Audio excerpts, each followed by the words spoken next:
major changes in trust also. So as far as trust goes, they have updated the procedure of applying registration itself. So earlier trust was supposed to be get registered obviously, but there was no limit for registration, which means once it is registered, it continues to remain as an eligible trust for claiming deduction for the entire life of the trust. There is no taking back unless the assessing officer finds out something wrong and revokes the registration. So this was the only process there existing. They have now planning to introduce a new section called 12AB, which will take care of the registration process.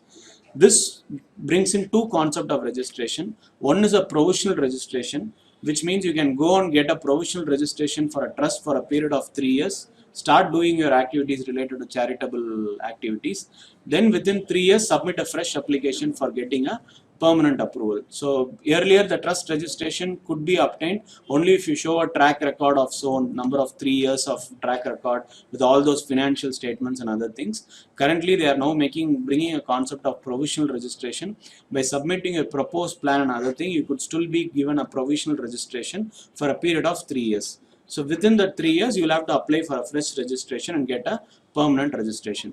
This permanent registration henceforth is only valid for a period of 5 years. So every trust, every eligible institution, charitable institution, or even your educational institutions under section 1023C, or your institution specified under section 35 for scientific research, every institution must get it renewed every 5 years. So henceforth this renewal process has to happen every 5 years, only then you are a valid eligible organization which could categorized under section 11 to claim benefit of a trust. So this has become a major change. So they have brought in specific timelines within which date you will have to go. So existing trust and institutions, what do? They already have a registration under section 12AA or 12A. Now what do?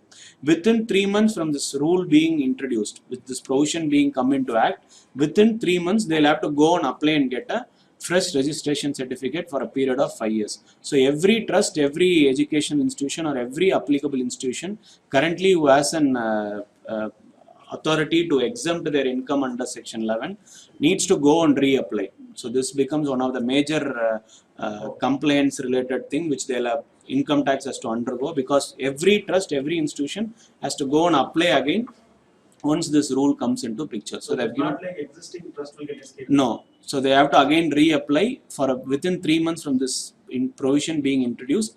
They will be given a fresh certificate for a period of 5 years. So 5 years from now onwards, they will be valid as a trust. Every 5 years, within the last 6 months, they will have to go and reapply. So it's a big change as far as charitable institution goes, because so many of trust goes unnoticed. We don't even know whether they're doing valid entry or not. So they're valid activities or not. So this is a very big change that has been brought into trust. Pretty much right with the FCRA registration. Exactly. We need to renew. 3 years. 3. 3 years in FCRA. 3 years. Temporary registration is for 3 years. So they have, FCRA only. Temporary registration is for 3 years. Okay. Permanent registration is lifetime. here temporary is 3 years, permanent is 5. So every 5 they will have to renew.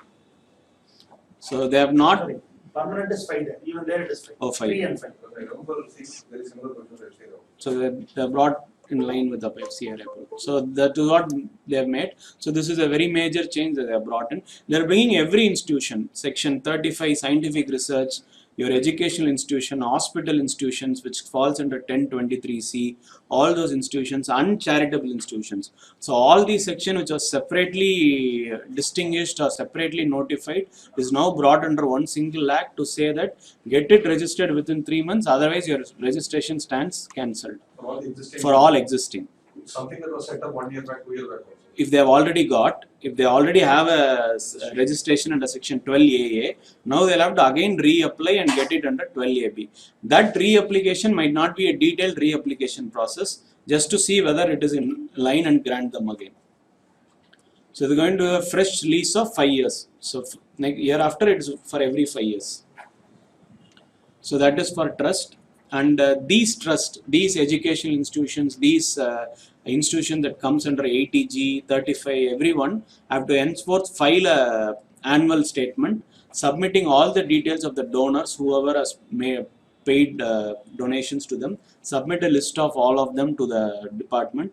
That will get auto-populated in the your assessee's return. Similarly, they'll have to give something like your Form 16A, Form 16, which is being issued for TDS deduction. They'll have to give a tax statement saying that we have filed a return to each of the donors. So this also becomes mandatory. So this is also a major change they have done. So they'll have to do it returns between 31st, they'll have to file their returns. The trust have to file their returns before 31st October of every year. And this annual statement, they have not yet given a specific timeline or the process of how it has to happen. So currently they have said it has to happen. So they'll come out with a detailed process of filing return for trust and other institutions on a periodical basis. They have not even specified that it has to be annual. So they'll come out with the period and the process in which it has to be filed. But they've said if it has not been filed, delay will be like similar to your TDS statements. They'll have to undergo 200 per day as a late fee and an additional penalty of 10,000 to 1 lakh for not filing their statement. So they can go up to that. So this is being introduced to curb non-monitored trust and other institutions which are helping others float money across. So that's what their intention is. And what is it note on inoperative trust? Yeah, inoperative trust is currently again, if you have not been in operation for the 6 months, like you are automatically vacate your, like you revoke your registration if you are also qualifying into some other clause. Let's say you first registered yourself under 12AA. Now you have become an operator under section 35 of scientific research. What happens is once you fall under 35, now the law says you can only fall under one category. You cannot fall under multiple category. So moment you have a valid certificate and you fall under other category, your overall it becomes inoperative. So again come back to me and tell me in what you need the certificate for and register it again. So those are called as inoperative trust. It is not about trusts which are not functioning. Not functioning. It is not Not about that it. case. Not that, but that will henceforth get covered under the 3-month category. Moment this process comes into picture, you'll have to go and register it. And every 5 years they'll have to do it again. So it's only for a period of 5 years. Now this 3 months renewal is applicable for those, all the trusts or trusts which have got only the exemptions already?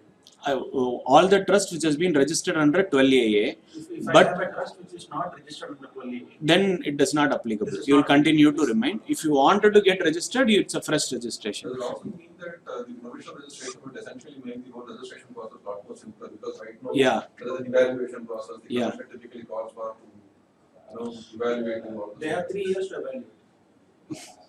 That's what it means. So and moreover, most of the trusts face this issue. I have the intention of doing good things, but I don't have a track record of audited financials or numbers. But I have the intention of doing good. How do I get registered? We used to say you wait for 3 years, Ilya. So this is what we generally tell them. You wait for a couple of years. You wait for at least 1 year. Let one financial get signed, then we'll go and reapply.